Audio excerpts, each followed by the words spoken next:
Friends அஸ்ஸலாமு அலைக்கும். இன்றைக்கி நம்ம என்ன பார்க்க போகிறோம்னா மட்டன் குழம்பு ரெசிபி தான் பார்க்க போகிறோம். வாங்க. இது கிளாம்பரு. இப்போ ஏலக்காய் ஆட் பண்ணிக்கலாம். அதில் இப்போ பட்டை கொஞ்சம் ஆட் பண்ணிக்கலாம். உங்களுக்கு தேவையான அளவு ஆட் பண்ணிக்கோங்க. பிரியாணி இலை அதுவும் உங்களுக்கு தேவையான அளவு நீங்கள் ஆட் பண்ணிக்கலாம். இது வெடித்ததுக்கப்புறம் இதெல்லாம் வெடித்ததுக்கப்புறம் நம்ம வந்து ஆனியனை ஆட் பண்ணிக்கலாம்.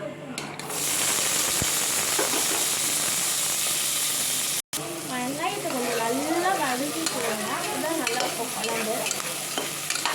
நல்லா கோல்டு கலர் வந்து தக்காளி ஆட் பண்ணிக்கோங்க. இப்போ தக்காளி ஆட் பண்ணிட்டு ஒரு 2 மினிட்ஸ் மிக்ஸ் பண்ணிகிட்டே இருக்கணும் கைவிடாமல்.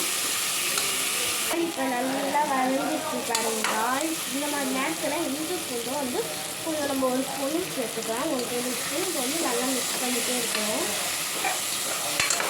இப்போ வந்து இஞ்சி பூண்டு வந்து பச்சை வாசனைலாம் போகிற அளவுக்கு வந்து நம்ம வந்து வதக்கிட்டே இருக்கணும். இஞ்சி பூண்டில் உள்ள பச்சை வாசனைலாம் போயிடுச்சு. இப்போ வந்து நம்ம வந்து கர்ட் ஆட் பண்ணிக்கலாம். வந்து ஒரு மிக்ஸ் கொடுத்துட்டு நம்ம வந்து கொஞ்சம் நேரம் அப்படியே வச்சிடலாம்.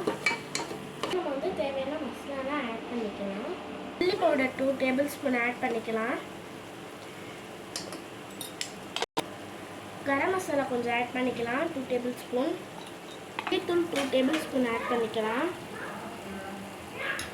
மட்டன் மசாலா உங்களுக்கு தேவையான அளவு நீங்கள் ஆட் பண்ணிக்கோங்க.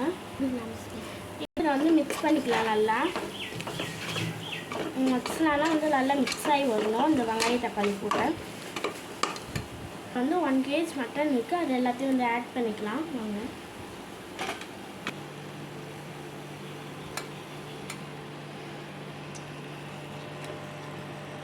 மட்டன் போட்டு மசாலா எல்லாம் மிக்ஸ் ஆனதுக்கப்புறம் தேவையான அளவு உப்பு போட்டுக்கலாம்.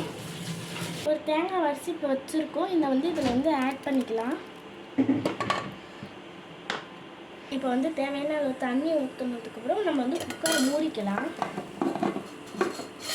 மட்டன் வந்து குக் ஆகிருக்க டைமில் வந்து வெயில் அதிகமாக இருக்கனால திராட்சை ஜூஸ் போட்டுக்கலாம். இப்போ வந்து மிக்ஸி ஜாரில் போட்டாச்சு. இப்போ வந்து அடுத்த சுகர் போட்டுக்கலாம். வாங்க. 4 டேபிள் ஸ்பூன் போட்டுக்கலாம்.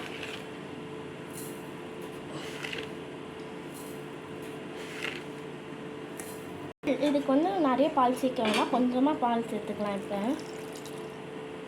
பாருங்கள், திராட்சை படிச்சாச்சு. அதை வந்து ஃபில்டர் பண்ணிக்கலாம். வாங்க.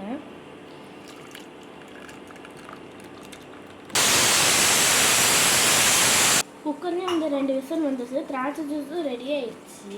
வாங்க டேஸ்ட் பண்ணிவிட்டு சொல்லலாம். நல்லா இருக்கு. நேற்று நாங்கள் பீச்சுக்கு போனோம். அங்கே வந்து முந்திரி தோட்டம் இருந்தது. அதனால் நாங்களே பிடிச்சோம். எவ்வளோ சூப்பராக இருக்குது பாருங்கள். இதுதான் வந்து அந்த முந்திரி பழம். இது வந்து அந்த நட்ஸு, முந்திரி நட்ஸு. இந்த வந்து அடுப்பில் போட்டு சுடணும்னு சொன்னாங்க. அது பண்ணதுக்கப்புறம் காமிக்கிறேன் அந்த முந்திரியை. 10 விசில் வந்துருச்சு. இப்போ வந்து குக்கரை வந்து ஓப்பன் பண்ணிக்கலாம். இப்போ ஓப்பன் பண்ணதுக்கப்புறம் மல்லித்தலை வந்து நம்ம வந்து மல்லித்தலை கொஞ்சம் வந்து தூவி விட்டுக்கணும். கொஞ்சம் இல்லை, நிறையாவே தூவிக்கலாம். அப்போ தான் டேஸ்ட்டாக இருக்கும். பாருங்கள், நம்மளோட மட்டன் குழம்பு ரெடி ஆகிடுச்சு. வாங்க சாப்பிட்லாம். யார் யாரெல்லாம் நம்ம சேனலில் பார்க்கலையோ கண்டிப்பாக பார்த்துங்க. ஷேர், சப்ஸ்கிரைப், லைக் பண்ணிக்கோங்க. அஸ்ஸலாமு அலைக்கும். இன்னொரு வீடியோவில் சந்திப்போம்.